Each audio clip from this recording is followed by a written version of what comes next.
Very good morning, good afternoon, good evening to wherever you are in the world as of now. And I hope all of you can see my screen.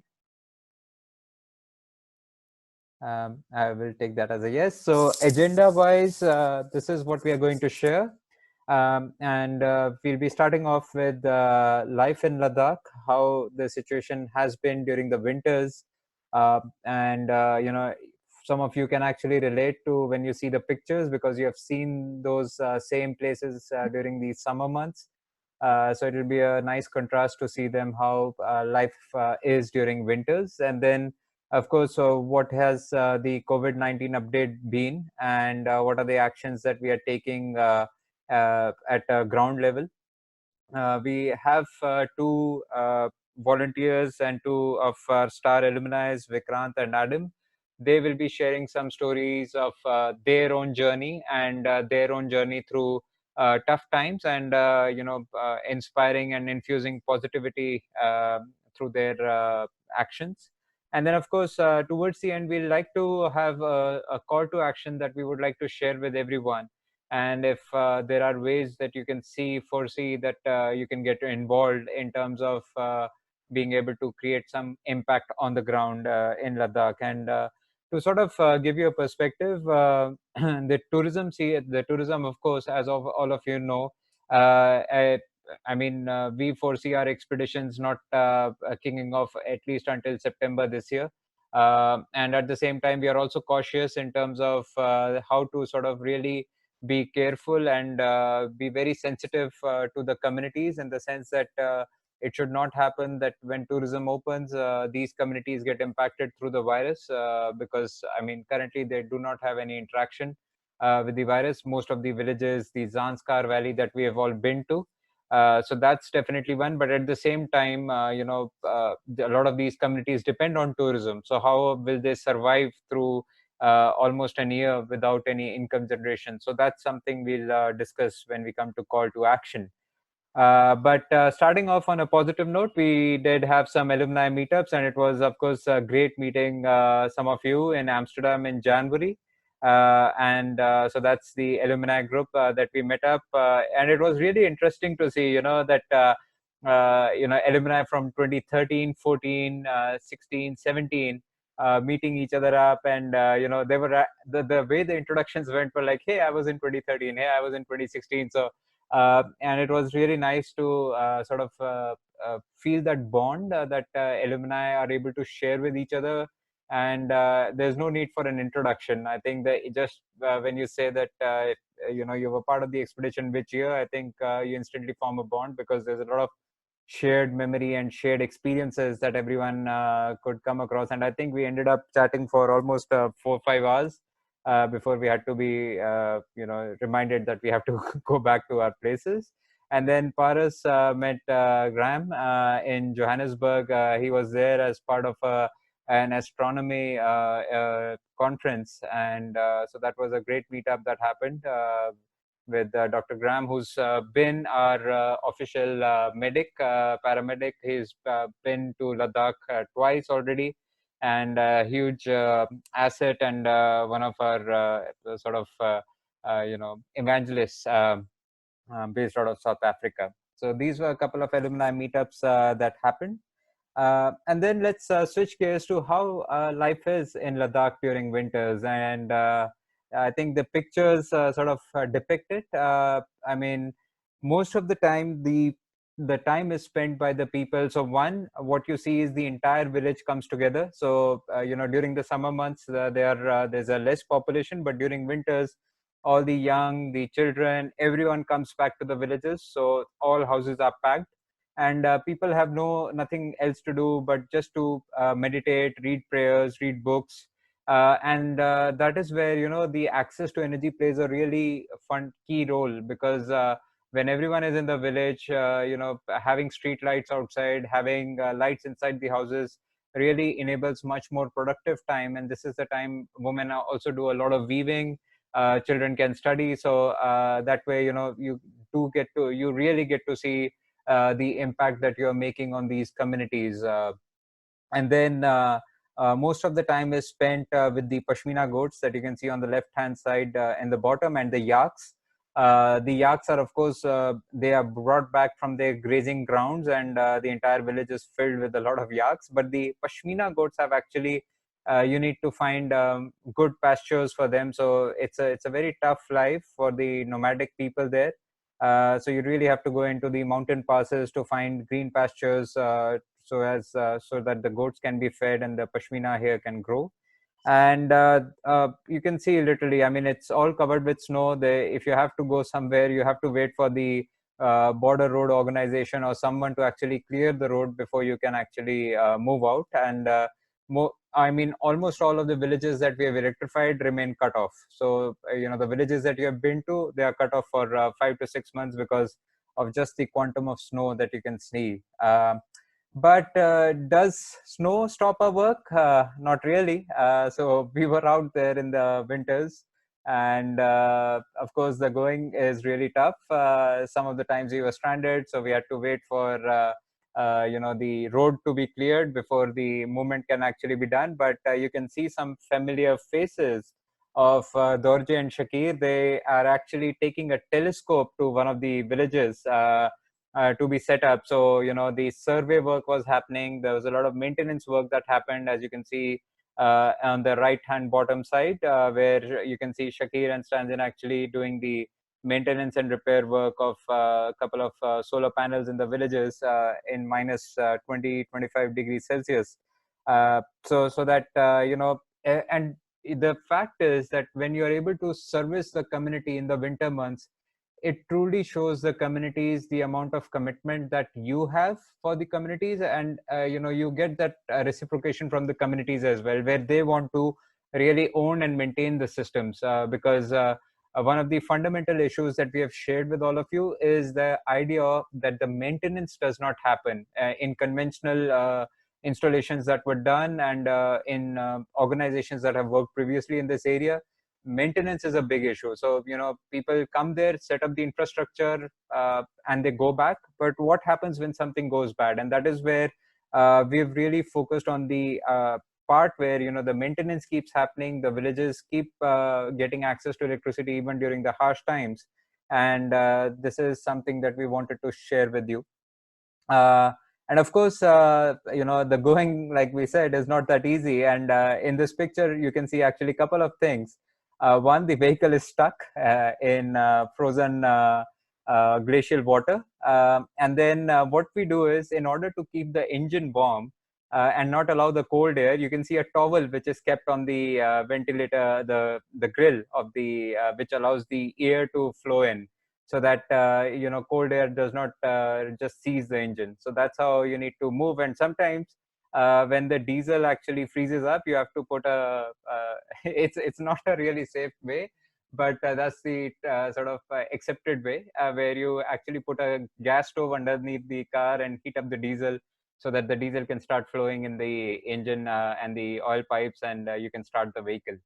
But yeah, when the going gets tough, we did carry our vaccines along, given that's the mood of the hour, when everyone is finding vaccines. So this was the vaccine that we had, where we could use chains to sort of get our vehicles to navigate through the snow. Of course, there were some crazy moments where the vehicles did a 360, 180-degree spins, but luckily everything was safe. But I mean, once you're there for a long period of time, you just get used to it and you keep going.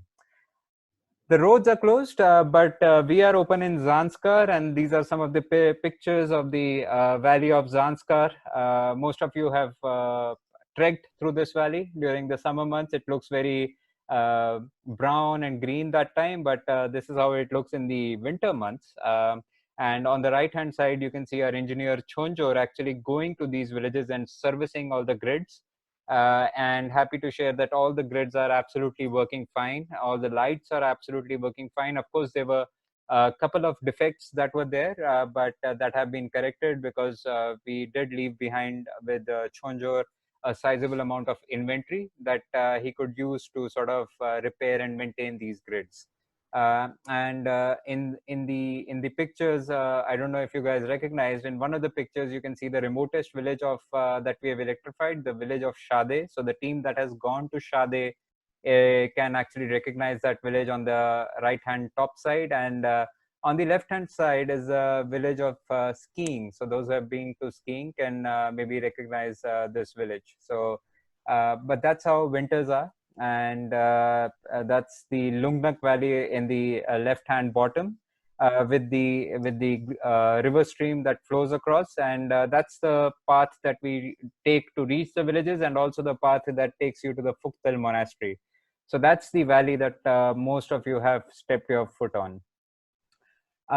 And in terms of communities, so let me sort of break it down into two.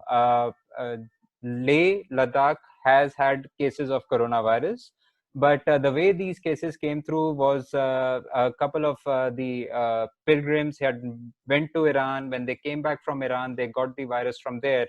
But there are only been, I think, 10 or 11 cases as of now, and that led to if and all of you know Shakir, our engineer, lead engineer. So his village Chushot, which is on the other side of the Indus River when you are in Leh, that has been quarantined fully. Of course, Shakir is okay; he's doing well, but the village is quarantined as of now. But most of the areas where you all have been to, the villages, there is no impact. There is no because nobody has gone there. The roads are closed, so the communities are actually preparing for the winter months, for the summer months. And here you can see them plowing the field, getting ready to sow in the barley seeds. And then, of course, they also have some spare time, so they indulge in archery, their favorite sport. And in terms of Leh, like I said, there have been cases, so the entire place is under lockdown as we speak. So there are some ways that people are sort of trying to promote the idea of washing their hands. So in the Leh market, you can see, most of you will recognize this picture of the Leh market. They have put up water buckets with soaps so that people can, continue washing their hands. And it's just a way to sort of propagate the idea that you need to keep your hands clean, and you need to really be mindful of sanitization. But Leh, as we speak right now, the Leh city itself is under lockdown because of the cases that I had shared with you. But what happens when you're faced with adversity? Well, a lot of positive stories come out, and this is actually pictures from the village that has been quarantined. But you can see medical health workers actually going door to door and screening each and every person to ensure that they are not carrying any symptoms. If they are immediately attended to. So kudos to the healthcare volunteers and a lot of people, some NGOs that are actually working on the ground to ensure that every individual is taken care of. And additionally, this is how they are sort of isolating. So every household that has come from outside, or any family that has come from outside, they are putting up stickers that say visitors not allowed, home quarantine, and the duration for the home quarantine. And of course, because the community is it's small, it's there's a lot of trust. So there's a mutual sort of understanding that the communities will sort of respect these orders. And then it is also actually bringing community together. So on the left hand side, what you can see is Grand Dragon. It's one of the best on the biggest hotels of Ladakh. The hotel has actually volunteered to prepare meals for all the doctors and all the people working in the medical industry, so that they can be well fed as they are, and they can focus on their job. So they are doing this as a measure of goodwill. And then on the right hand side, you can see actually a wedding, a Muslim wedding happening via Skype. And because now Leh itself, you have 4G networks. And so this has really enabled people to still get married and, still move on with life, and not allow the coronavirus to sort of come in between. And so this is truly some examples where you can still see the community wants to move on. They want to continue to live life. And I think a lot of exemplary stories that are coming out, which we wanted to share. And like I mentioned, adversity brings innovation. So there's this local engineer who sort of decided to come up and fabricate something. And this is, to give you an idea, it's still extremely cold in Ladakh. So fabricating something in that extreme cold and coming up with a unique innovation is itself pretty amazing. And what he did was something you'll see. We've created a short video of the work that this engineer has done, and we also sort of tip our hats to this small innovation that is really behind the idea behind it is being able to conserve water, because as we all know, Ladakh during the winters, the water shortage happens because all the water is now frozen. In the glacial streams, there's very little water flowing. So you also need to be mindful of the fact that water is not available at plenty for you to wash hands. So how can you be sort of choiceful in terms of how much water is being used? So I'll now move to the video, and I think this video is pretty much self-explanatory, and please take a look.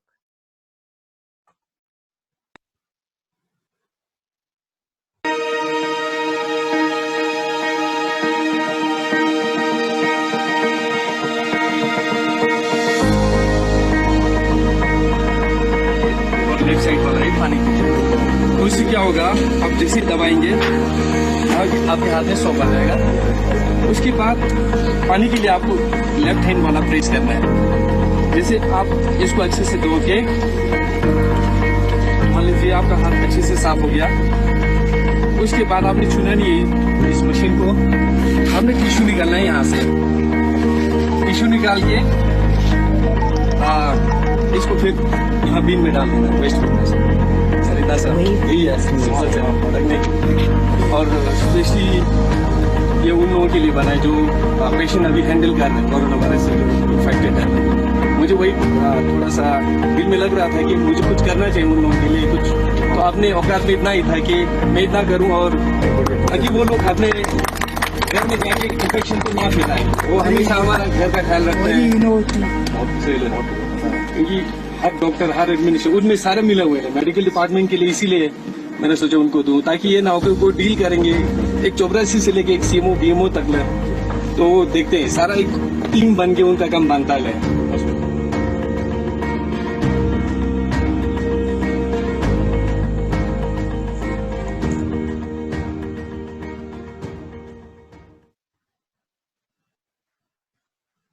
And so, coming back to this engineer, he's now till date he's designed 20 machines for the health department, and he's not a qualified engineer. So it just goes to show that how in the remote of the areas, when there is people are faced with adversity, they can come up with some of the most genuine and innovative solutions. And to sort of build on that, what we're trying to do at GHE is also ask people and travelers to actually stay at home. So this is a small sort of campaign that we have come up with to stay home now, to visit the homestays later. So, and we were lucky to have all these volunteers sort of standing with the placards, and that's the whole idea, that you stay at home now to stay at our homestays later.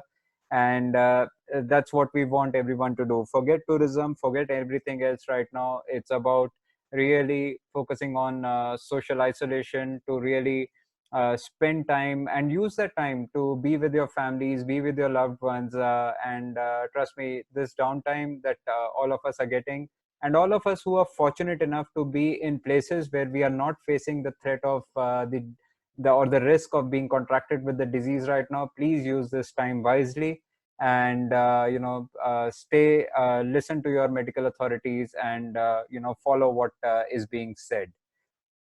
And here's an sorry yeah, and what I'll play now is another video from a remote village and a remote monastery, Lingshid monastery, that was electrified by GHE. And so it just shows how life is in those areas. And we actually had one of the monks who was in the monastery, who trekked, crossed 2 mountain passes at 16,000 feet in the thick of snow. So there was no helicopter service. So he crossed those 2 mountain passes and was able to reach Leh, and that this is what he shared with us on video.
So, in fact, just to add a bit more, the valley of Lingshid, this time they received 6 inches of snowfall, and you know they did not have to conserve snow earlier because they have good enough glacial streams, but because they understand, the idea that there has been this entire virus epidemic, and that there'll be a lot of focus on washing hands, because even though they are so remote, but there's always a chance that the virus reaches there.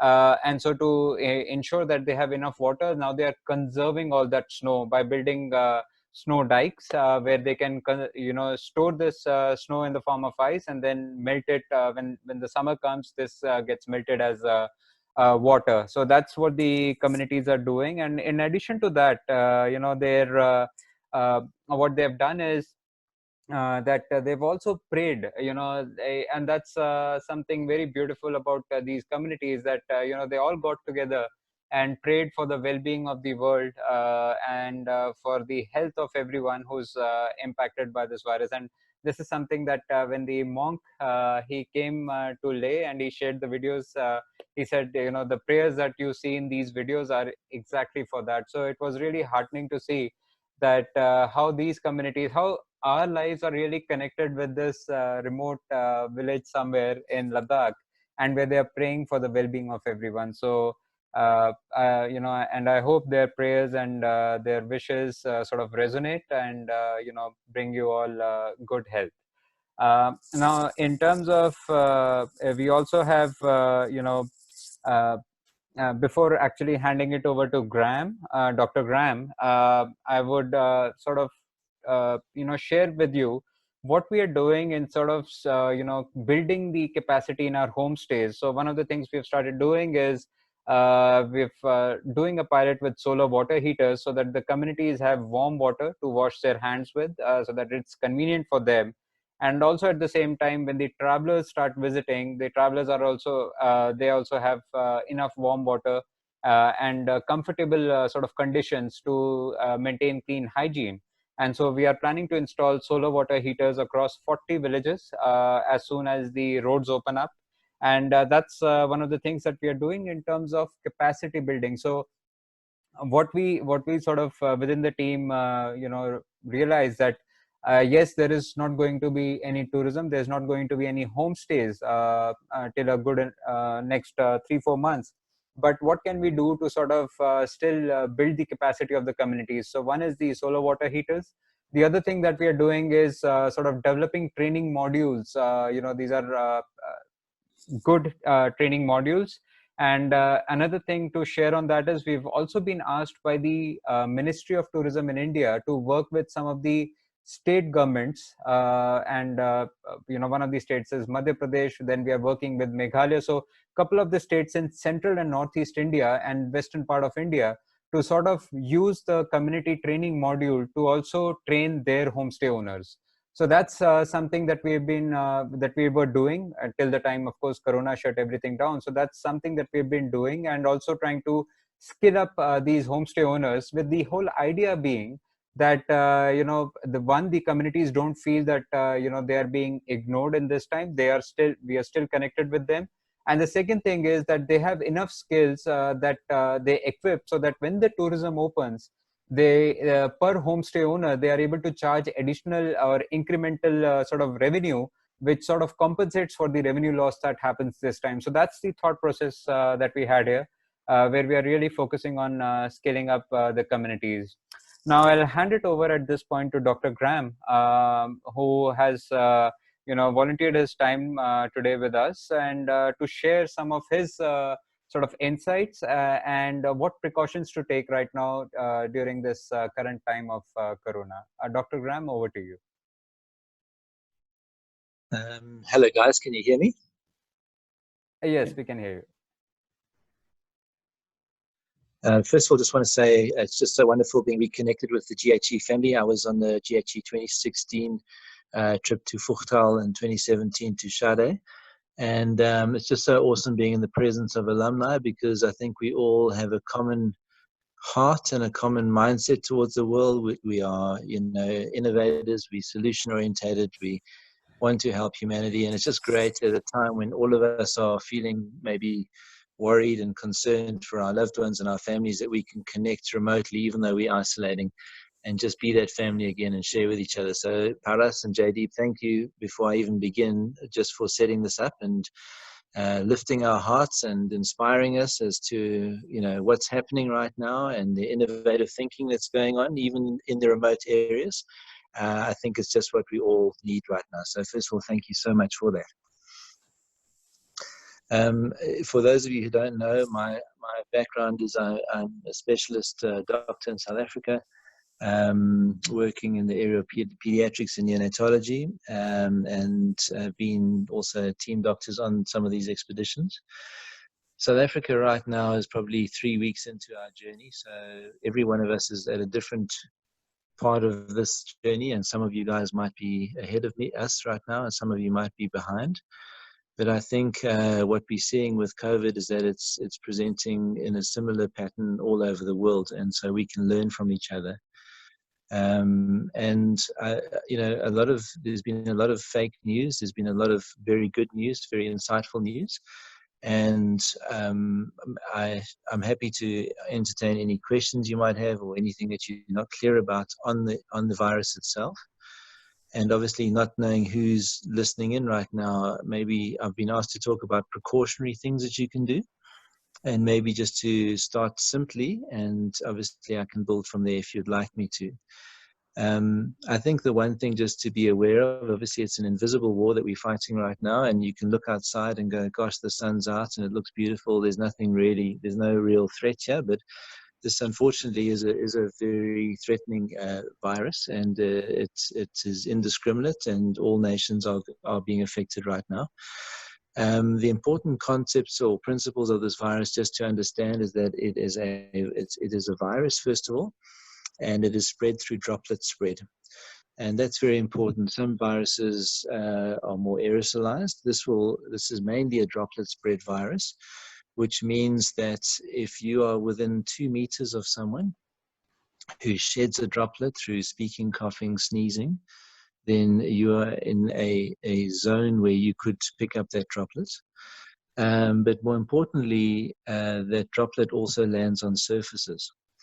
And there's been a lot of discussion around how long that droplet can stay viable. And I think we're all being inundated with news recently about, you know, how long this virus can stay on various surfaces.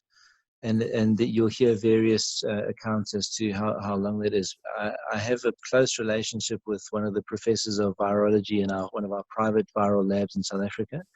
And I was talking with her this week, and she was saying some of the papers she's seeing now is that the virus has been found to be viable for up to 7 days.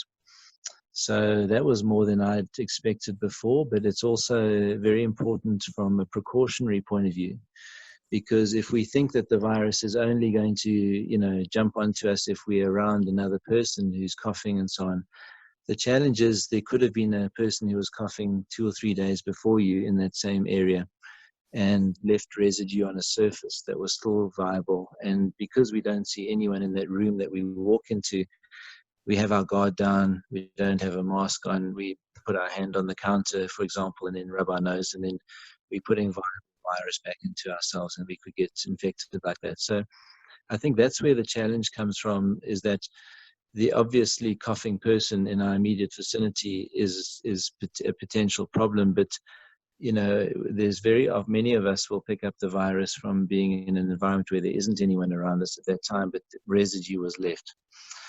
So how do you counter that? I think every country has their own recommendations right now, and obviously each health department of health in each of your countries knows your particular situation the best. And honestly, the first prize is always to listen to what they're telling you. But just from a general epidemiological and viral point of view, this social distancing that they're talking about is probably the number one thing that we can do.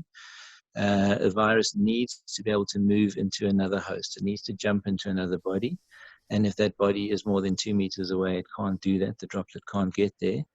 But we still have the surface threat there from, you know, picking up residue on a surface. And the best thing we can do in that respect is to keep our hands clean. because the only way we get the virus from the surface into our body is 5 portals of entry. We have 2 eyes, 2 nostrils, and a mouth. And that's really the way the virus can enter into us. And the only way the virus can get from a surface into one of those portals of entry is with our hands. So if we can keep our hands clean all the time, then even if we inadvertently rub our eyes or our nose, we've got clean hands and no virus can get there. And the 2 main ways they've found of keeping our hands clean is soapy water. So what the guys in Ladakh that are doing right now with having surplus water supply, thinking ahead, thinking through when the snow melts and having water available, because we don't know if and when various places will be affected, and thinking into the future is wonderful. If you can just have soapy water, that's already a very good start. But then 70% alcohol spray is very important as well, especially in an urban environment. And it's almost better than gloves, because I think when we wear gloves, we have a false sense of security. Like, I have my gloves on, so I'm protected. But those gloves obviously pick up residue and possible virus, and we almost have our guard down and may be more likely to rub our nose or something with that, thinking our hands are clean. Whereas with viruses, with alcohol, I should say, your hands are continuously clean. It's like having a little invisible force field on your hands, and the virus, even if it gets onto your hand, gets killed the whole time. So I think regular use of hand sanitizer, 70% alcohol, is extremely important. And then just remember that our faces are like a T. It's like they call it the T zone. The horizontal bar of the T is your eyes, down your nose, down to your mouth. It makes the shape of a T. And you've just got to really make a deliberate attempt not to touch your T zone. That's what we call it, your T zone. And if you do inadvertently do that and you've got alcohol in your hands, then you should be okay. So those are the 2 big things I would just mention up front. In terms of other scenarios and situations, I'm happy to take questions on that, but I think there's been so much news recently, you're probably all relatively up to date on that. Happy to also discuss a lot of the fake news that people are trying in an attempt to try and treat themselves as well. But maybe Jaydeep and Paris, do you want to ask something specifically from there? No, Graham, I think this really helps a lot. And like you mentioned, one of the points, so a couple of things to sort of sum it up is, one, thank you so much for your advice. And coming from a doctor, it really is reassuring to hear what you have said. And the other thing around fake news is very important. And I think this goes out to everyone in this group. So whatever information you find across portals, across WhatsApp, because nowadays everyone is on WhatsApp, everyone has family groups on WhatsApp, and there's a lot of fake information being shared. Please, if you can, take the onus, verify the information, and remove the fear from the people's minds, because a lot of the fake news is going around in terms of, there was recently one in India where it said that the virus has reached stage 3 of the transmission, and it's going to get hell is going to burst and everything. But it was from one of the unfortunately leading newspapers, and it was fake. So please be careful before spreading any information. We can all be responsible about that. And of course, if any of you have any further questions, we can connect you with Graham separately, if that helps, Graham. That's fine. I think also what I'd like to just maybe share with everybody, because this is a pattern I've seen around the world right now. I think everybody must realize is that no country has been really prepared for the incredible pace at which this virus has spread and the incredible severity that it has unleashed on this population. And so very quickly, all countries' resources get quickly overwhelmed. And so the first resource that gets overwhelmed is the lab resource in terms of being able to test. So we've definitely had this problem in South Africa, and from the news I've read most other countries have had the problem too, where you initially start testing people and then very quickly the labs just run out of test kits. And there's a global shortage of them right now. So the one thing I can absolutely tell you, that whatever number you've been given in your country as to how many positive cases you have, the true number is exponentially more than that right now. It's really the tip of the iceberg.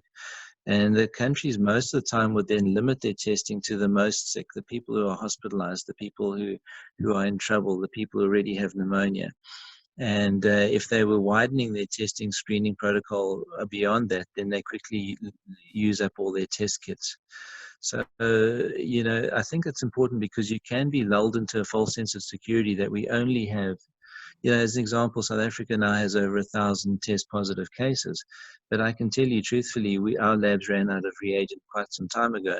And they're desperately trying to get stuff from overseas right now. So we're probably sitting on a couple of thousand cases right now.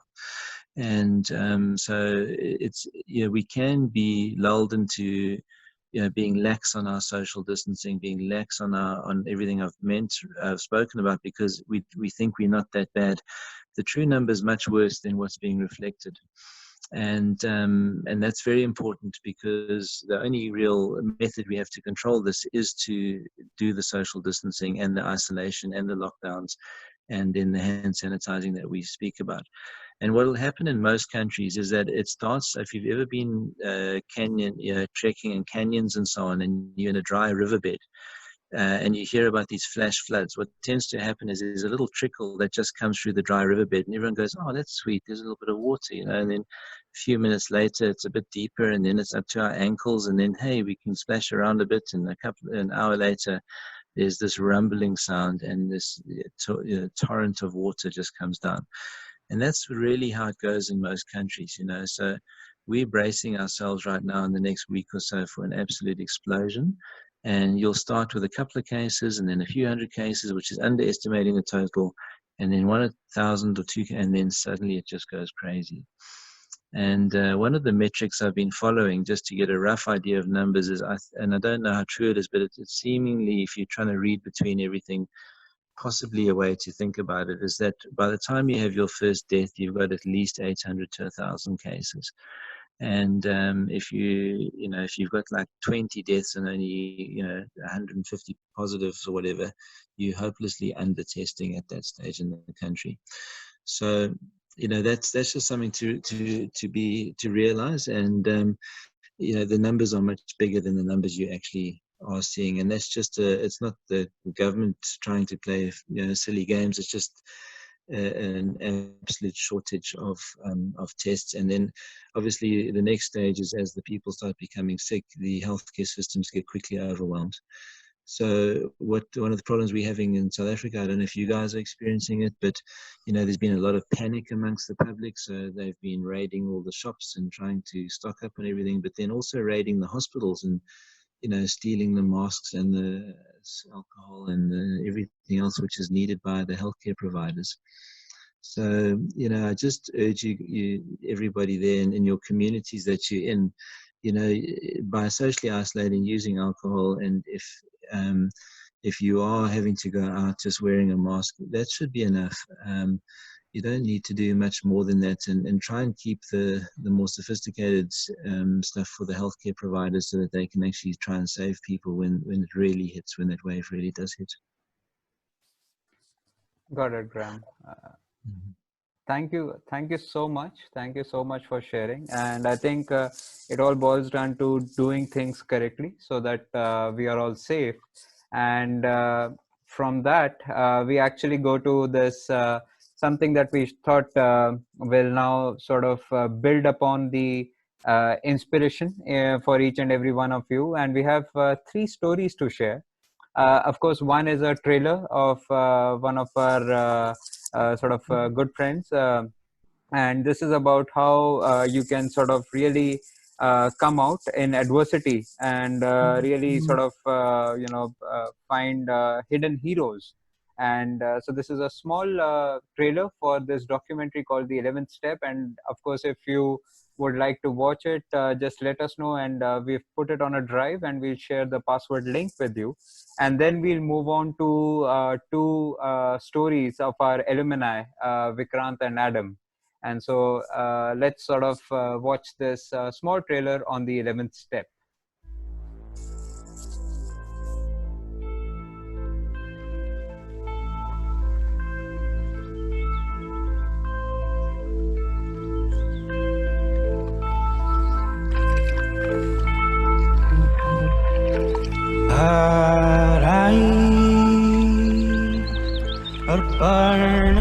spent a lifetime exploring and guiding. I long to see the summer sun with you. I've always known you. Out here in the remote corners of our planet, the world's still a beautiful place.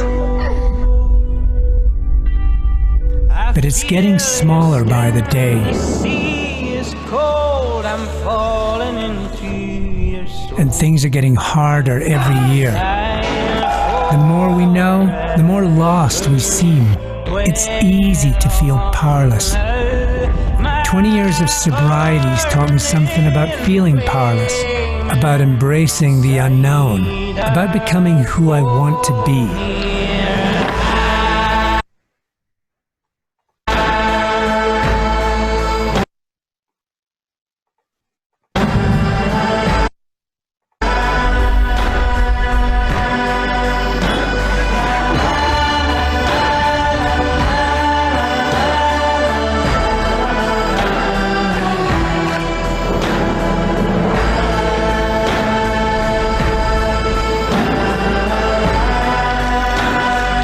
Lately, I've been thinking, maybe we aren't here to change the world. Maybe we're here to let the world change us.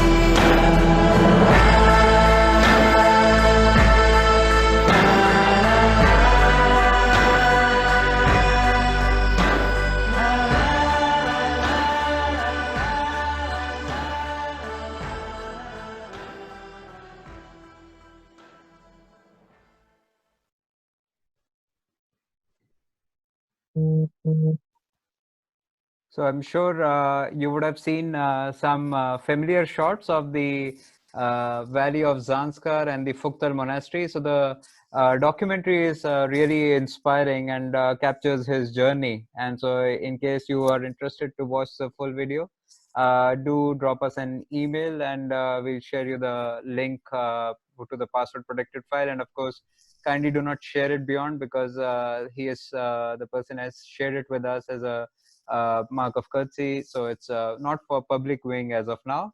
And from there, switching gears and going to our alumni Vikrant. Vikrant, I'll be sharing the, I'm making you the host right now. And over to you now. Sure, Jasper. Thank you. Yeah, you have the Hello, host. everyone. Can you guys see my screen? I guess you will still see the same picture, but that's my screen. Okay. JD, you can hear me, right? Yes. Okay. Hi, everyone. My name is Vikrant. I stay in Chicago, and I am originally from India, heading back there soon, hopefully. A little bit more about myself. I am, as an occupationist, I work for the corporate world. I've been doing that for the last 20 years. Work for a big international company that does insurance and reinsurance. Not the most interesting work. The pictures here, of course, are more vocational interests or what I do to kind of feel the sanity come back. You will probably hear a little bit of mixed accent. Unfortunately or fortunately, I've stayed in different countries over the last many years and have kind of been corrupted beyond repair. So we'll try and make it legible. In the last 3 years, I think I've been twice asked for my story. The first time was on a street in Leh by JD, out of the blue. Wanted to know a little bit more about who showed up there to go on a trip with GHE.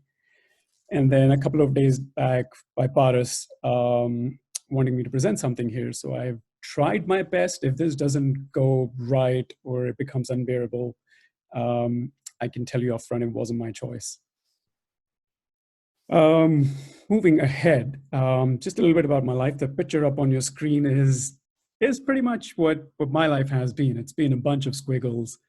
And while it looks like it's easing out, I'm a little worried about that easing out because for those of you who've seen the ECG monitor, flatline means you're dead. And I'm trying not to do that deliberately to me. So I'll move on. I was born in Delhi. Mom and dad became a nuclear family. My dad had some rather interesting vocations and indulgences where it was better that the family stays by themselves. What could be called a typical lower middle class kind of subsistence, making do with not daily wages. My dad ran a little printing press, but day by day is what got us by.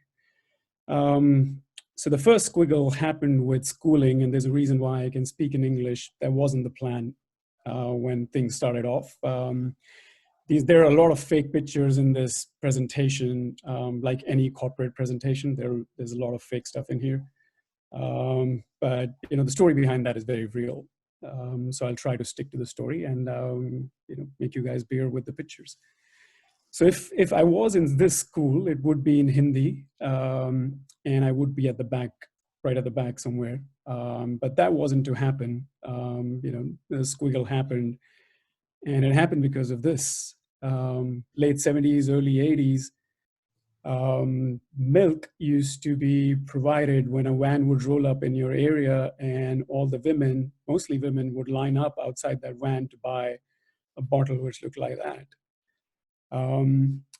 My mom, who used to do that chore for the family, ended up in one of those lines and was talking to someone about how she's thinking of putting me and my elder brother, who's a year older, in a school which looks like this.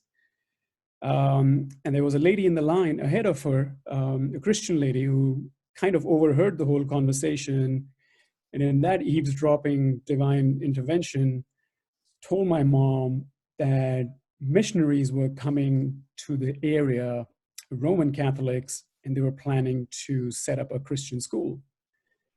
And it was literally for free at the time. So my mom, of course, changed plans and put us in that school. Didn't look like this, but kind of like this. Of course, we were wearing clothes, and the missionaries were much younger men dressed in white. So that education started, and every day was Bible.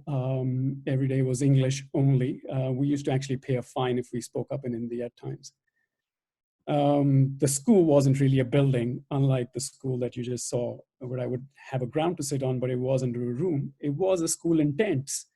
So this fake picture, of course, has a bunch of things that are not real. The school that I went to was in an agricultural field. It had a tent. And you see members of the opposite sex in those pictures, and that wasn't there. I was still the shortest guy in the group, though. That's what the school looked like. Another fake picture. It was only for boys. And yeah, the principal did look like that, and some of the teachers did look like the guy at the end. I came out safe, no accidents. And studied in that school for 14 long years. The plan was, of course, to then make a life. I wasn't academically very smart. I did enough to get by, and the idea of life was very simple, that I would go take over my dad's big business, which was the printing press. I started with that the day after school finished. I was in the printing press. Again, fake picture. The machine was exactly that. It was a machine left by the Britishers in the late 1800s, which my dad managed to buy as junk. And that was pretty much his printing press. So I learned how to use that machine to print visiting cards, invoice books, and other fun stuff like letterheads and all the stuff that people needed. I did that for almost a year and a half, and I decided that it's time to use my education to upgrade. And I did an upgrade. The only real thing in that picture is that's Elizabeth Gilbert sitting down. She's the one who wrote Eat, Pray, Love. But I learned how to do screen printing because I never really had any money for tools. So it was the easiest thing to upgrade to, was just screen printing. Of course, I had a bench, wasn't sitting on the ground. And as you know now, I didn't really grow old doing that work. Life moved on. I moved on, did other stuff. But In terms of aspirations at the time, and I was just coming into my 20s. So in terms of aspirations and goals, there were two big goals at that time. One was to take over dad's responsibility of sustaining the family, which was basically make 100 rupees a day or $2 at the time. And my dream ride, which I thought I would manage sometime, was what was used to be called LML Select 2. It's actually a Vespa for the Europeans on the call. So that's what I managed, and I thought that's as far as I needed to get in life. That scooter was a really big dream. But 3 years in that printing press and making 100 rupees a day, my elder brother, who was quite brilliant in studies, was a university topper in Delhi, thought it was time to give me a nudge to go look for something bigger and brighter. And I did try to give an interview, my only ever interview. And this is 2000. So India was booming in particularly one sector, which could employ anyone who wasn't a graduate. The goal was still $100, 100 rupees or $2. That's not me again. But I joined a call center and I started collecting overdue bills for Walmart and some of the other big stores in the US. That was not the biggest perk. Yes, the first time in an air-conditioned office was fantastic, but the job had bigger perks. I made $50 more every day. There was some given in tax, but it was still more money than I used to, sitting down. I didn't have to wear a vest and didn't have to go home in different colors every day. So it was a cush job for me. But the biggest perks were yet to come. There was, of course, a big bag of money, annual incentives, free food, free transport. And that free transport has a story because it used to be night shifts. So I would get dropped home by a cab driver who would then get treated like royalty by mom, would make sure the guy never left without tea and biscuits or cookies. And that happened for many years. I gave that job everything that I had. A lot of hard work, lots and lots of hours. And I did fall in love, not once, but twice. And I took on some bad habits because this is the first time I had any disposable income in life. So I didn't get to that point. I stopped before that, way before that. But did my tryst or my indulgence with alcohol. Till date, I can make the excuse that I was just genetically disposed to that indulgence. Managed to survive and come out okay.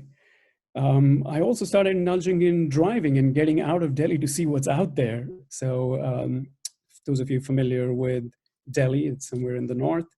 I drove or took the train to a few places, often with friends, but did a lot of road trips. But at the time, since I spoke about my indulgence, the road trips mostly looked like this. There was drinking and driving back. Definitely not what GHE would call sustainable tourism. Moving on, as I did well at my first few years of my job, I did get to travel to a few countries in the world. In one of those trips, I stayed in the US for 2 years. Was totally life-changing. I was left alone by myself with having no clue how to cook or clean. And I learned a lot in those 2 years. It was also the year of the recession in the US. This was 2008. So things weren't the best, so one had to make do, and I did. That was a trip to Sri Lanka. And then I went and stayed in Philippines, so all the contact center hotspots. But something happened and something changed in those 2 years that I was in the US. I did end up changing my perspective on life, on health, and what I need to do to feel more alive. So when I came back to India, I had different indulgences, to speak. I was mountaineering. I learned some of the stuff in the US. So I did a few summits in the north, never crossed that line behind those big ridges. It was Ladakh, which I knew about, but never really landed up there. Started learning to rock climb, did a little bit of it before I tore a shoulder, broke a finger, and I decided I was too old to carry on. But it did give me some rather interesting tryst with life. I became more of an individual. I started stepping out, started camping wherever I could find a spot where I could pay people in the north of India to just let me camp out, or if I could just camp out illegally wherever I could. And that became a big part of life. I would pretty much sneak away every other weekend or at least once a month and go camping. Somewhere doing all of this, I fell in love again, fake picture again, but I fell in love with a German girl who was in India, was a climber, very outdoorsy, and was a photographer. So I picked up another indulgence while she was there for a year. And I became very interested in bird life. I'll present you with a string of not fake pictures. These are real pictures taken by me. And I became a very avid birder and a nature landscape photographer. And I somehow managed to sustain that. So this is one of the few things that I managed to sustain and didn't fall off the grid for. As the adventure bug and the need to see over those mountains continued, I got invited by Great the Himalaya. I don't know if anyone's heard of it, but it is the highest and probably the most dangerous, one of the most dangerous off-road races in the world that happens in the middle Himalaya region, Ladakh, Spiti, Kashmir. That's the range. So I became an official in year one and started looking over people who were racing in what is the extreme version of the rally. So we would take hundreds of vehicles, hundreds of people to a place that couldn't sustain that, but I was doing it just pure selfish interest. It got me a chance to go to the region. It got me a chance to see places that I'd never thought I would see in life. Lots of great spots to take pictures of people fuming up the mountains, and also to take good pictures of the mountains themselves. While everything was great with the rally, I did it for year after year for 4 years. I did meet some rather interesting machines and some rather interesting people. When I was literally in the making to be a petrol head. So I met probably the biggest, most well-known petrol head in the world, Jeremy Clarkson. Carry on. Here's what also the rally brought. For those of you who've seen the Rangdum Plains at the gate of Zanskar, that's how the Rangdum Plains look like when the raid goes there. Hundreds of people, every night there's a party, there's loud music. That's what used to happen. Not sustainable, I can say that now. We used to put traffic in places that never saw traffic, and traffic jams in places like that. And we put accidents and death in a place that probably hadn't seen something like that. Like massive accidents used to happen, people would die, and we would just keep going. The race never stopped. But none of this was sustainable, and I knew I was missing something. And I did this up till 2016. 2017, my corporate job took another swiggle. And apart from doing my day job, which was just managing large teams and millions of dollars, I was asked to manage the corporate responsibility for India, and was handed a bunch of money to say, hey, go look for organizations that doing impactful work.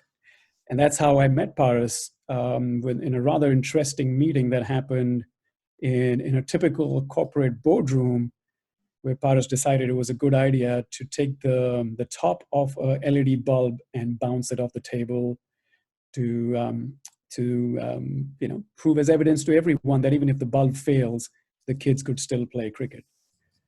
And that worked. We moved on, and Aeon and GHE, which is the company that I work for, became partners. And then we would be partners for 2 years. That's a snapshot from the first time. This was deep in the Zanskar Valley, a village called Marling. And I was the only one representing the organization. Everyone else decided to drop off because I was familiar with the region. I decided to come along, and it was life-changing. What this organization does is life-changing, not just for the recipients or the beneficiaries, but I guess for people doing it. And I'm sure almost all of you can attest to that. It was fun. It was brutal. It was cold. It was altitude, of course, played its part. But we did electrify the village. Got to see everyone dance with joy. I'd never seen sights that I saw there. Clearly overwhelming. Brought me to tears on multiple occasions. But it was still the trip of a lifetime, which I thought was the first trip that I went with the rally, but this clearly knocked that out. Incidentally, on the way back, when we were getting back to Leh, that was the same day that the rally, after the one that I didn't participate in for that year, was coming back to Leh. So I met all my buddies. Paras met a few of them. And somewhere in those meetings, I realized that I could never do that again. That it would be this, or forms of this, but not being part of being part of an organization where you somewhere party to bringing hundreds of people and hundreds of vehicles and get busy breaking the mountain for a good 8 days. Ended up feeling good about someone winning, lots of people breaking bones, and occasionally people or two dying. So that was a big squiggle in my lifetime, and that changed a lot. We went back the next year. We did another village and another school, which we put computers in. And this time I took a couple of people from Aeon who were willing to go. And from what I hear, it seems like 2020, Aeon's tying up with GHE again to do this 3 in a row. So some good things started there, and that's carried on. And hopefully it continues for years to come. That's the village of Shaskum that was electrified, and this is in Kargil, a school that as recent as a few weeks back, Paras told me is still making use of these computers, the electricity is still on, and that's awesome to hear. So great job done, guys, and I hope I can participate as I go along.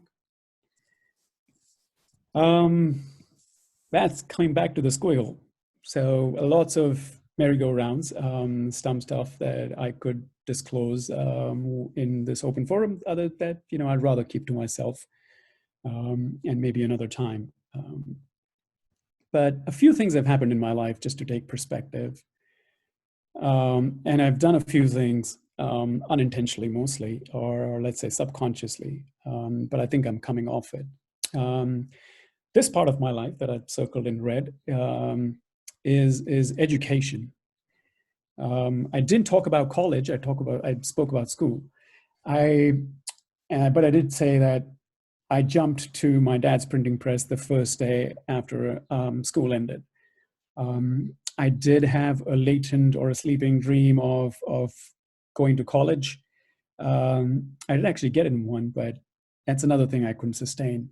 The choice of working in the printing press was always greater for me, not because of compulsion, but it was just more interesting, and academics were not. So I did sign up for college. I did start, and then went to distance learning, which was easier. It seemed like it could be, I could just easily do it. But that 3-year degree, which was a bachelor's in commerce, only took me 12 years to finish.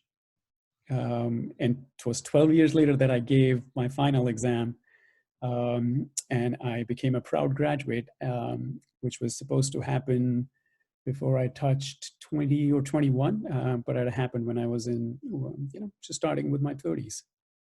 But I did finish it, but it was not sustainable exercise.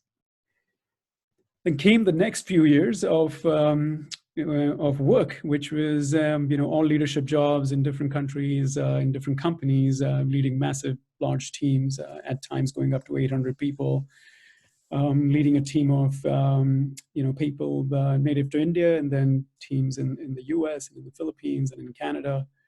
And that was a good period. It has its fair share of squiggles, but overall, I think my experience became very, very broad, and the squiggles, as you see, became lesser, almost flatlining. So I had to do something about it because flatlining was not sustainable either. Here's what I think is going to happen in the next 3 years. That's a plan. When I got to the US early last year, I decided to go back to school, and much personal experience and some prodding from people at work and an executive coach that I met along the way. I decided that everything in my career so far that has made me do well has little to do with me, more to do with people that I've been with. I'm not technical in any way. I could typically be categorized as general management. So my success has been pretty much been riding off the success of other people. And while that has a selfish tone to it, it wasn't really how it was in practice. I did give a fair bit of attention to people who worked for me or worked with me, to their success, and often it came back, or always it came back, and it resulted in my success. So I've decided to go take that up a little bit more seriously now that I have the luxury of looking back at what worked and what didn't. And I decided that I will work with people, and I started that a year back by going into school to do things in parallel. So I took 12 years when I was trying to do work and study together. It took me 12 years to do a 3-year course. And now I'm trying to do 3 years in 3 years, and hope I sustain it. So I go back in school, started learning psychology, and studying or certifying myself to be a coach. And that squiggle is what I've made for myself, looking forward that there is going to be a squiggle, a big disruption coming up soon. I don't know exactly when, but I know it's coming up soon. That circle, of course, started when I got to Chicago, became a coach.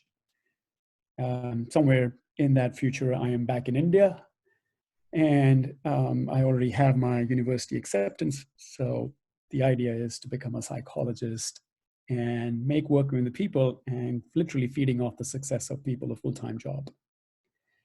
So that's been sustainability, and the draw towards organizations like GHE and people like JD and Paras has come more looking back at what works for me and what doesn't.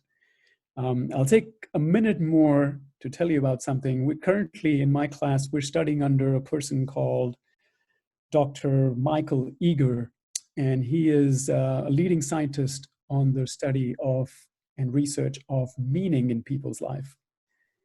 And we often ask him the question, with COVID going on, as to what does one recommend to people who are struggling or getting challenged at this time in their life. And he quotes from his research that, and this has gone back in history as well, if anyone's read Viktor Frankl or Edith Eva Gardner, I think, both survivors of the Holocaust, that people who can find meaning which is bigger than themselves in times of challenge, in times of distress, will come out psychologically more safer than people who are focusing on just themselves. And on that note, I would like to end by saying that it is great to know people who are focusing on things that are bigger than themselves, which is GHE, and happy to be part of a community which seems going down that pipe. And I think that's where my sustenance lies. Thank you, everyone, for bearing up. Thank you, Vikrant. Hey, guys, this is Paras here. I didn't want to interrupt Vikrant either. I wanted to interrupt Jaideep, but I think introduction was must. And Vikrant, you would probably need to change the screens and make Jaideep the host so that he can play the other slides. But just to sum it up for Vikrant, when the life closes all the doors for you, I mean, a person like him, he has always got options in his life. I mean, he's a senior director at Aeon. He wasn't in India. It took me just 5 minutes of conversation with him to, tell him that this is what we require at GHE.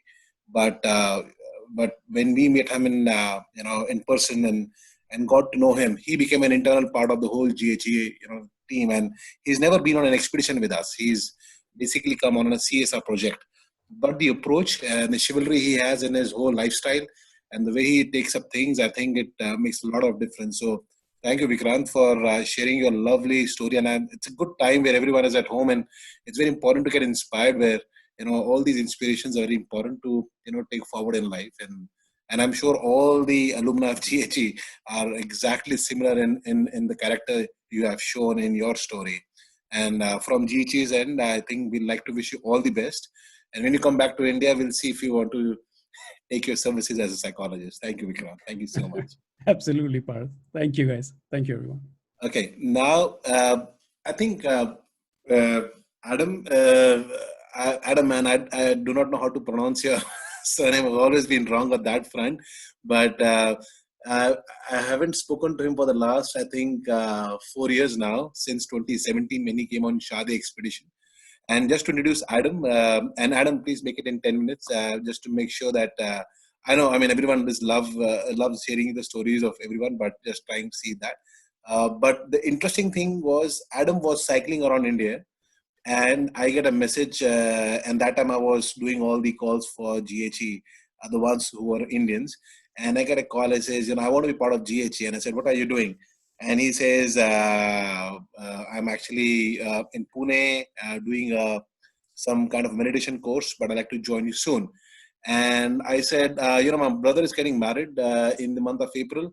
Why don't you come and attend his marriage? We'll talk there. He said, you sure? You come to the marriage? And then I said, yeah, if you can get a gift as well, do get a gift as well. And then you can also meet alumni. So Rolf Palgard from Denmark, he was there with his family at the wedding. So the interaction and the kind of interview which we normally have for the GHE alumni happened at my brother's wedding. So that's Adam for you. And over to you, Adam, to take this forward. Hey, thanks so much, Paris. Can everybody hear me? Yep. Okay, great. Yes. And I'm trying to share my screen here, but I'm not sure if that's working. Are you seeing my title slide?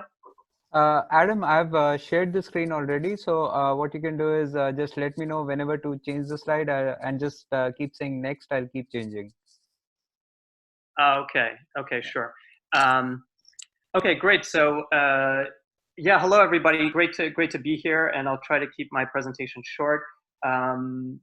Great to be connected with the whole GHE alumni community. Just a quick introduction. My name is Adam Ostashevsky. I'm originally from New York City, and I was part of the GHE class of 2017, the Shade experience, which some call GHE Extreme for those that were on that trip. I'm calling in from Paris, where I've been living for the past year.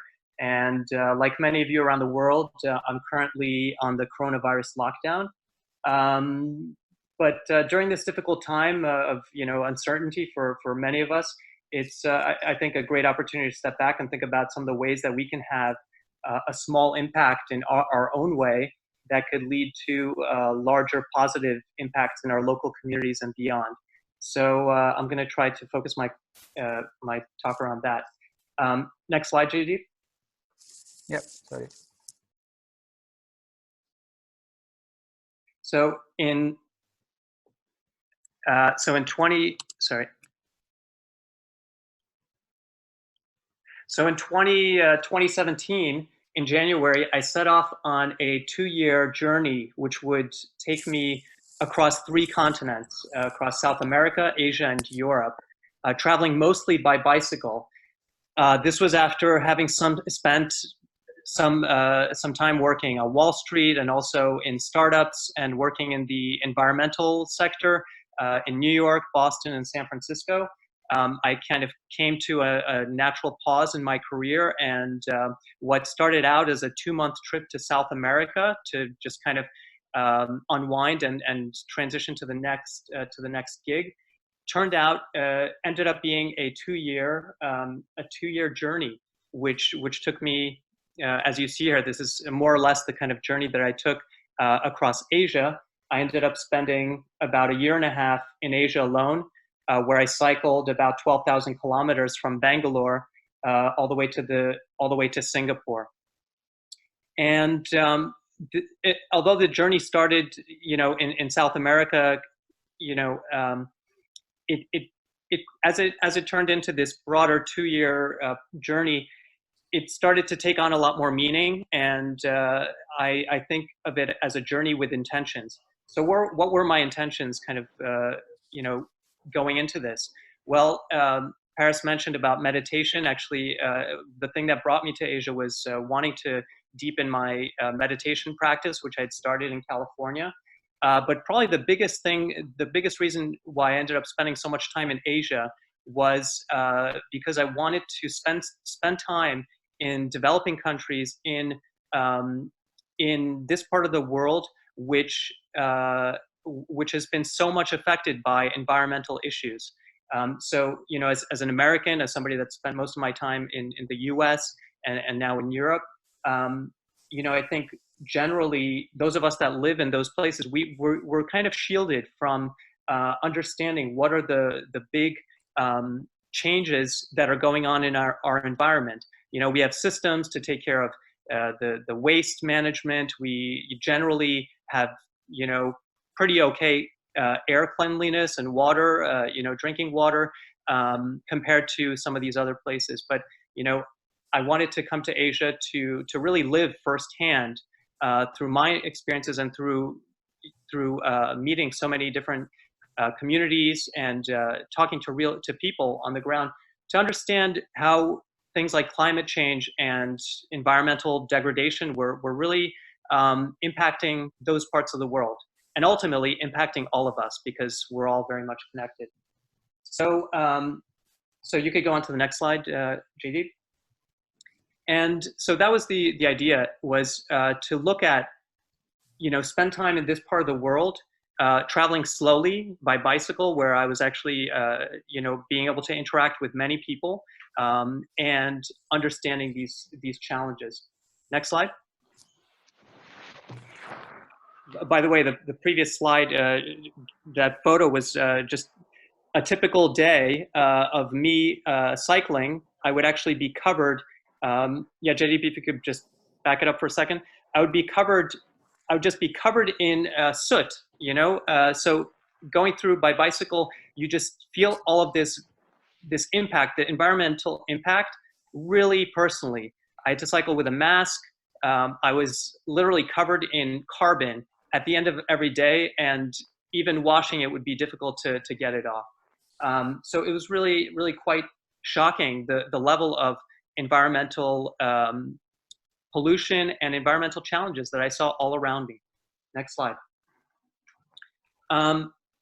But at the same time, I saw opportunities. I saw programs such as like the electric vehicles taking off in Delhi, and initiatives to recycle waste, to conserve water, for example, at the Barefoot College in India, a Solar Mamas program where women were being trained, women from all over the world, from developing countries, were being trained to build and install solar systems for residential use and go back to their countries to train their local communities and to actually put up solar panels to create jobs and to create light and to create other opportunities in their communities. So inspiring things, but also you see the reality. For example, the picture there in the middle, you have as I traveled through cities like Delhi and Dhaka, these are cities that according to WHO studies, average life expectancy is up to 10 years less than the average equivalent in a developed country. So, as I was traveling through these countries, I really started to ask myself, what can be done? What can be done about this environmental and climate crisis that affects all of us, and which is reaching such a critical breaking point across the world? And, what can we do also individually that can make a difference? How can we influence those around us to make changes that are really needed, changes in behavior? And then could those individual actions translate into community actions, into corporate actions, into government actions? So these were all thoughts that I was really thinking about while traveling. Next slide. So midway through my travels, as Paris mentioned, actually a friend of mine from Boston sent me an email. It was the GHE opportunity was posted on the MIT Energy Club mailing list, which I was also a part of, and just kind of let me know, like, hey, there's this really interesting program. I was in India at the time, and I ended up applying, talking to Paris, getting accepted, doing the fundraising thing and the whole bit. And it was really kind of a critical point of inspiration and also knowledge, actually, that would serve me later on in my journey.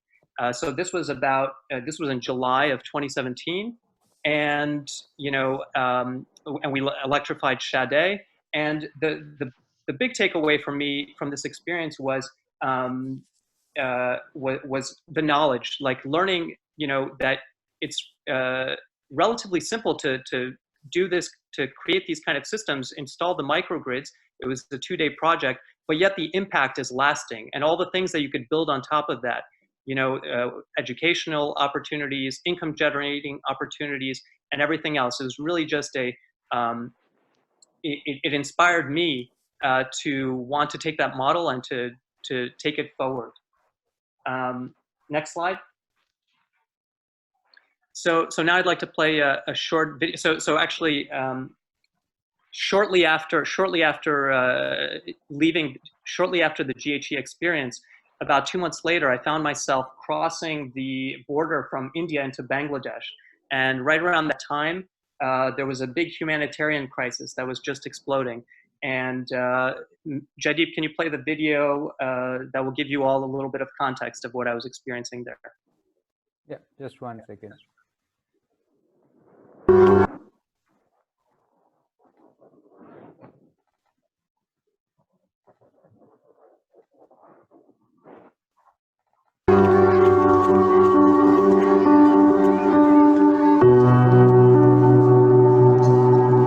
You can't just come here and see this and then just walk away and pretend like you've never heard it before, if you haven't seen it. I've never seen something like this before in my life, and it moved me to do something more than just deliver some goods. My name is Adam, I'm from the US, and I've been traveling the world by bicycle.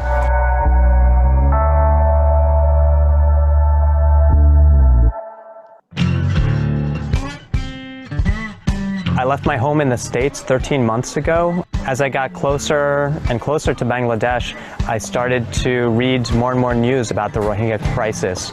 And so I decided to make a stop here.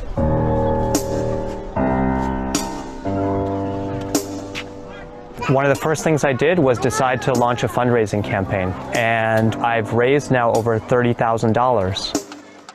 What you gonna do? Watch the world fall down. Water is essential, water is life, and so I decided to spend over 50% of my donations raised on deep tube water wells. Remember why we're here. There's many pumps all over the camp, but most of them are very shallow. Over 80% of these pumps are contaminated already. My wells are between 500 and 700 feet. And they are safe to drink, and the water is good. I've tested it myself. I really wanted to do an arts program here, where kids can be kids again, where they can play, where they can be creative, where they don't have to think about the harsh reality of their lives. I knew I couldn't do it by myself, so I found Max and Artolution, and Artolution has been working for 10+ years in refugee camps across the world.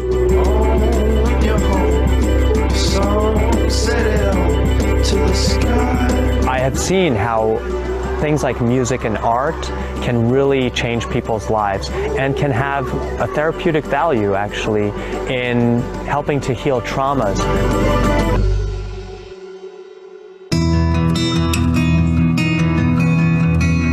So in total, I've been now almost 3 months, and I'm getting ready to move on. One thing I've learned is that you shouldn't be afraid to go to new places that might seem difficult or unconventional, because these are the experiences that will make you grow the most.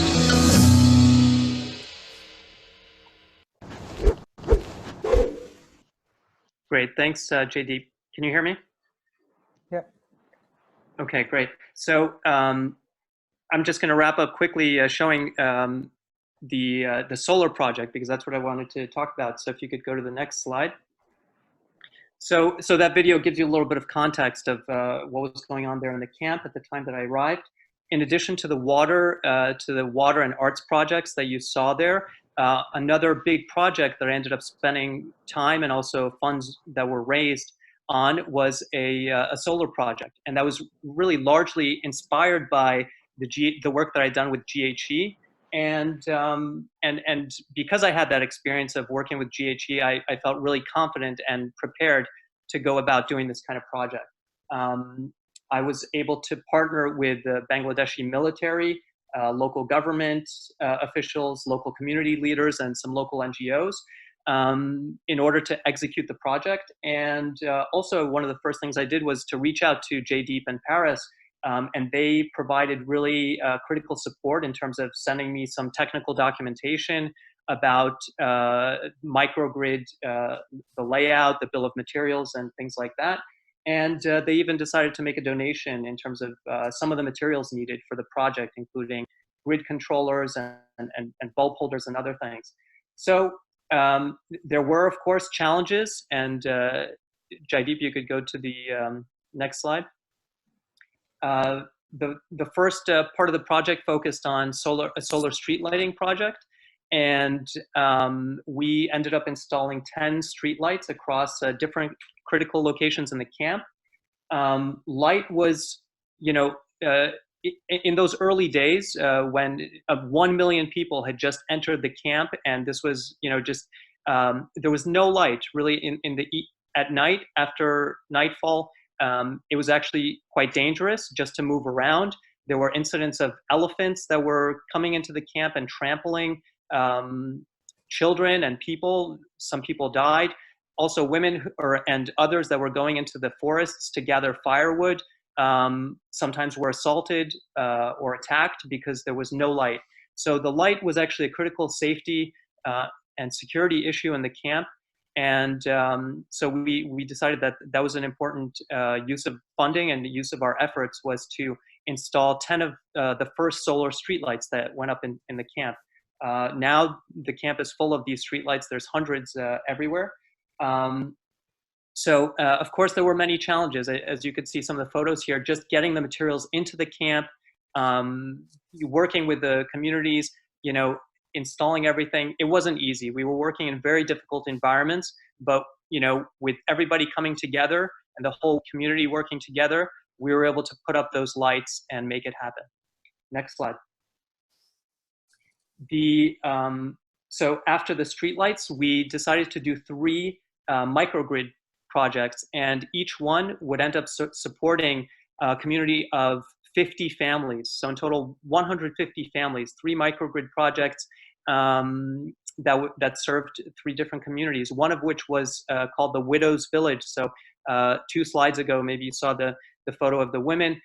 This was a community within the camp that was segregated and protected just for women, just for widows and their children.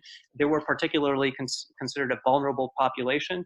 And so we did a number of our projects there, including installing streetlights and one of the microgrids. So we worked with a team of locals and Bangladeshi electricians in order to make it happen. And again, you see here some of the materials that were donated from GHE. And in the end, it was really a wonderful project of everybody coming together and bringing light to the community. So the final slide here, Jaydeep.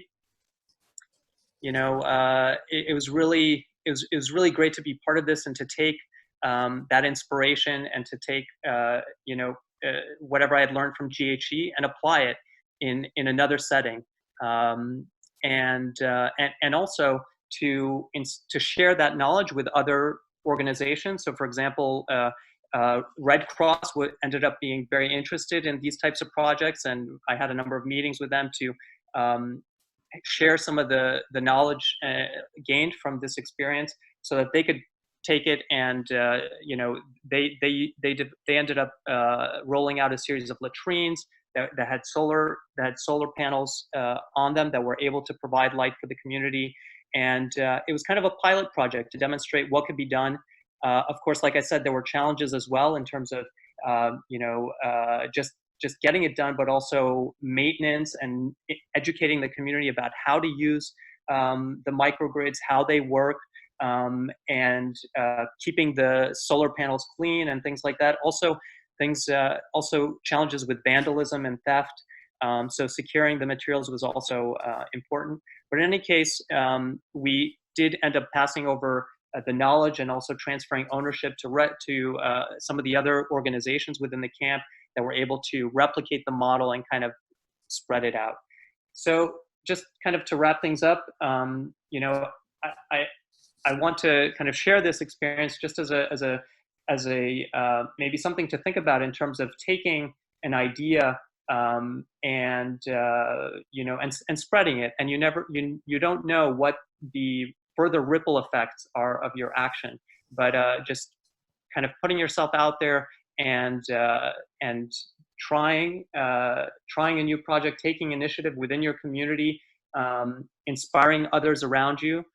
So for example, there were a couple of people that learned about this project and ended up doing similar projects within the camp and in other places, who got in touch with me and others, and ended up kind of replicating this model. So you never know who you will inspire through your actions and what the further ripple effects will be.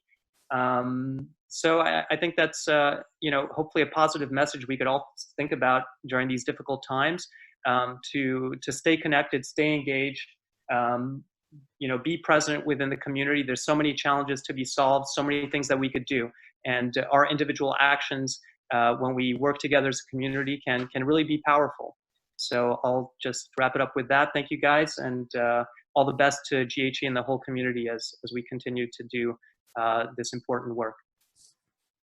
Thanks a lot, Adam. And I think we reached out to you just in the morning today when you were sleeping, and within just few hours you have got this thing together. It took us almost like 3 years since you left India to share your story, but I think it's good that the group of alumni is coming together. This webinar is becoming a regular thing, and more such inspirational, extremely awesome stories will be shared. I kind of feel like that every time there is a person who comes on GHE, he has a inspirational story in it himself. And I think if we can all come together and achieve something for any place or any region, I think it's totally possible. Which actually, gets us to the end of the call, and I'll hand it over to Jaideep in terms of what are the next steps we should be looking at, Jaideep. Yeah, and thanks, Faris, and thank you so much, Adam. And I hope for everyone on the webinar, the question that you have in front of you, what do you choose to be during the COVID?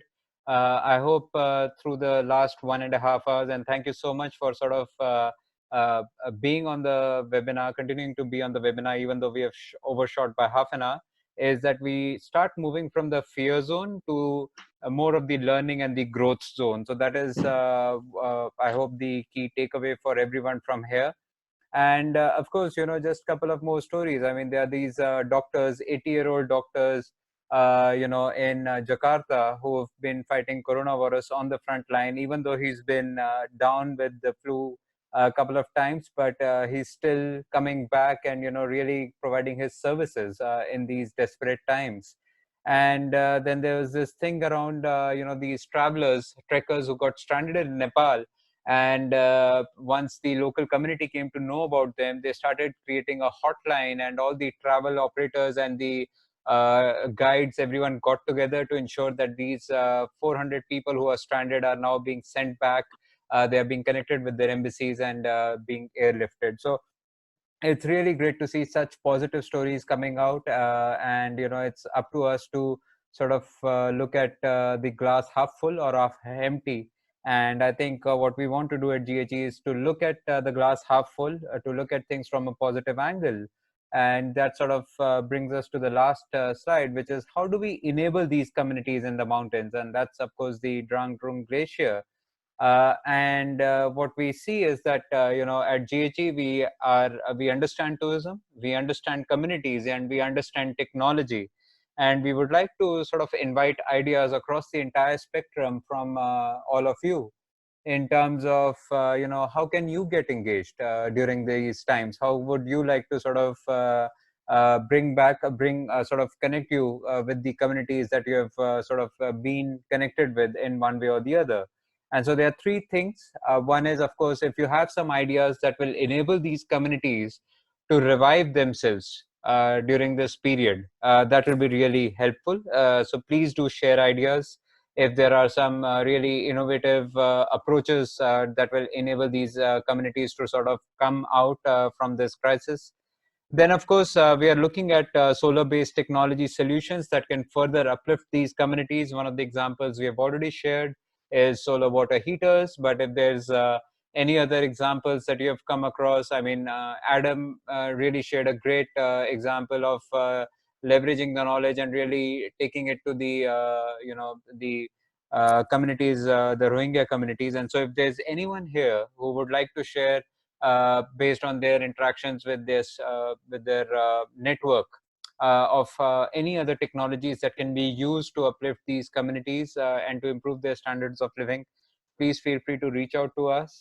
And then, of course, the last and the most important thing, we've already shared some of the work that we are doing on this, which is identifying new revenue streams for the local communities to overcome the loss of income through tourism. So if there's any ideas that come to your mind, what we will do is post this call, we will be sharing out a Google form with these specific sort of action items in terms of call to action. And if you would like to get engaged in any one of these, please feel free to reach out to us, fill in the Google form, and we'll connect with you to take this forward from there. So I think this sort of brings us to the end of this webinar. We'll still open it up for 5 minutes. If anyone has any thoughts to share, any sort of reflections or anything, if you can just be brief, but please do introduce yourself, which year you were part of the GHE, and then just if you want to share anything. So we'll just do that for 5 more minutes and we'll wrap it up.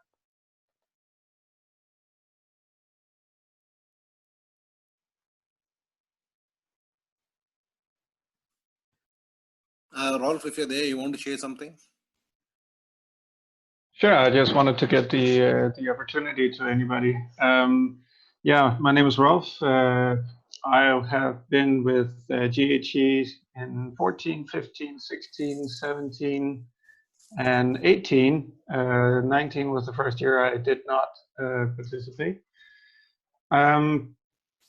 What I would like to, and what have been really dear to me since the beginning, Adam, you touched upon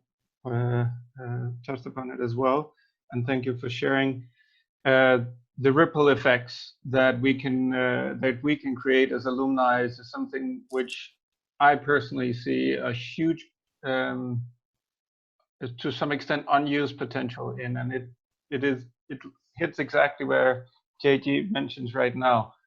How can we assist? How can you assist? Do you know anybody who can assist? Speak up and share. As they say in sports, all the shots never made on the goal never made it in. So we need to do something here, and we're so curious what you all can do. And especially during these times where everybody is isolated. As Vikrant mentioned, the people that make it through the best psychologically and everything else are the ones that think about how can I achieve in helping other people make it even better. So I think in many ways it's a good period for reflection and thinking about, well, we actually have a lot of opportunity to make a lot of good things. And thank you everybody for sharing. Also Graham, miss you buddy. I really hope that that we can bring this forward. And if anybody has anything, and you're more than welcome to reach out to me or any of the other ambassadors, Varun, Rohan, and Rolf, if you have something. So thank you everybody for sharing, and I really look forward to moving ahead with you guys. Thanks, Rolf. I think once we share the Google form with you, this will be basically a form which would, so the agenda of how you can contribute is many folds, but in terms of GHE, what we're looking at is that the communities where we work in are the most vulnerable. So what are the ways and means and strategies that can be implemented now, so that in future, if such a issue of something like this virus comes up, or any epidemic happens in those areas, it's going to be a disaster. So from your knowledge, wherever you guys are in your own countries, what you have seen and observed, and you feel that if this could be implemented at these areas now and start working right now, it would be great. To give an example, we are looking at collecting a database of the travelers coming to these homestays. So we're trying to collate all the data in a server so that we actually know who came from which country.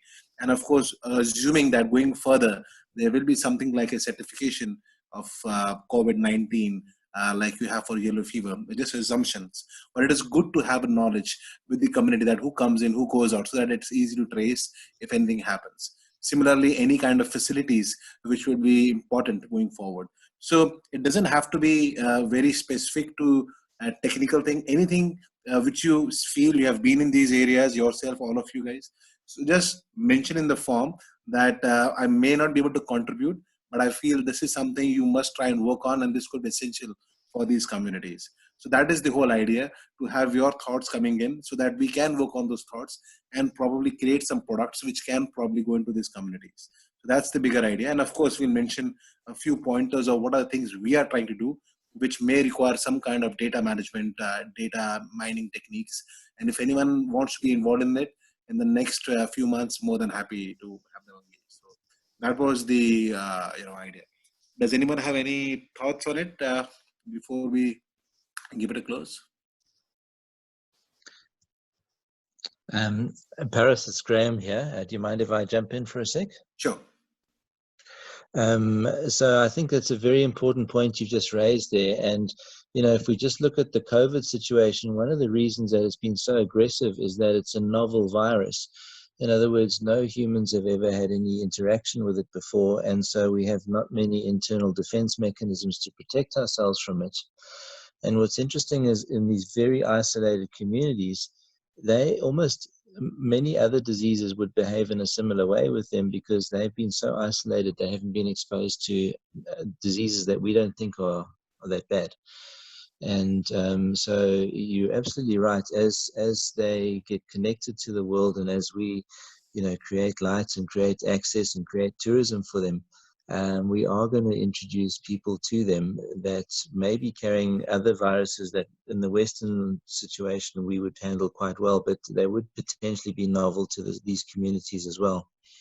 So it's always something we've got to, the unintended consequences we've always got to be thinking of. And I think, as you say, if we're able to track people, that have come through, and if there is any situation, be able to understand where they've come from, what they're carrying, would be potentially important. But it is something we should think of in terms of protecting these communities, that their isolation has made them more vulnerable than most communities because they haven't seen many of the Western viruses before. Thanks, Rom. And these are the points we wanted to have. So yeah, I think thanks for opening up the floor. Great. Okay. So I think we've already done 1.5 hours. It is so good that Ashish, you want to say something? Yeah, I was just thinking whether I should bring it up. So this is Ashish. I was in the GHE program in 2015. So one thing that we don't realize is like Ayurveda. Like it's all about your immune system. There's a bunch of things that are already here on Earth, in a natural form that can help us with our immunity. And I don't see any news channel anywhere where you have your star anise, you have your ginger, you have your turmeric. You can take or make yourselves, like, good food is the best medicine, right? So you can build your defenses up. I don't know if you can viral out of it like without any assistance, but even if so some emphasis, I don't know, maybe Ayurveda can also help us over here. Yes. I think it's something which I know if anyone won't like to practice, should practice Ayurveda. It's a very natural form of medicine thing. We do a lot in India, not many, but it's an old technique of traditional Indian medicine. But it is really, really helpful. Just not only for any kind of virus or disease, but generally, it's a nice form of medicine cure. So yeah, thank you, Ashish. Thanks for getting that up. So before we close it today, I want to thank you all. This has been a great house, and you have been very patient because they were inspirational stories. But we have an idea. And just raise hands. There is something called raise hand in your participant the box. Would you be interested in sharing this webinar link with your family and friends if you think this should also be open to people outside GHE alumni, so that they should hear the stories, and there are more people who haven't been to GHE but they would like to be part of the webinar. So if you feel that is good, then we will open up. Okay, I already see a lot of hands coming in. Okay, so I think we are a democratic organization, so we'll open up next time for the friends and families as well. And that will also be interesting because it's good to have a third perspective coming in as well. Again, I think from my side, I would say stay safe. It's the best cure. Stay at home and follow the guidelines, I would just say. And I'm sure we'll all come stronger after this. And there's so much to do. And you never know. We'll all meet up together at one of the meetups, probably in US or Europe, wherever things are. Everyone is. So stay safe. Wish you all the best, and I'll hand it over to Jaideep for final stuff. I think once again, thank you so much, everyone. We have recorded this webinar, and we'll be sharing the recording with you. Additionally, if you want to watch the 11th step, the documentary, please do reach out to us, and we'll share you the password link. And so please stay safe, stay at home, and keep your immunity up, keep your family and friends close together, and keep everyone safe. Thank you so much, everyone, and until next time, good luck and good health. And Jule. July. Thanks, guys. Keep up the good work. Thank you. Bye-bye. Bye-bye, guys. Thank you very much. Bye. Bye. Bye-bye.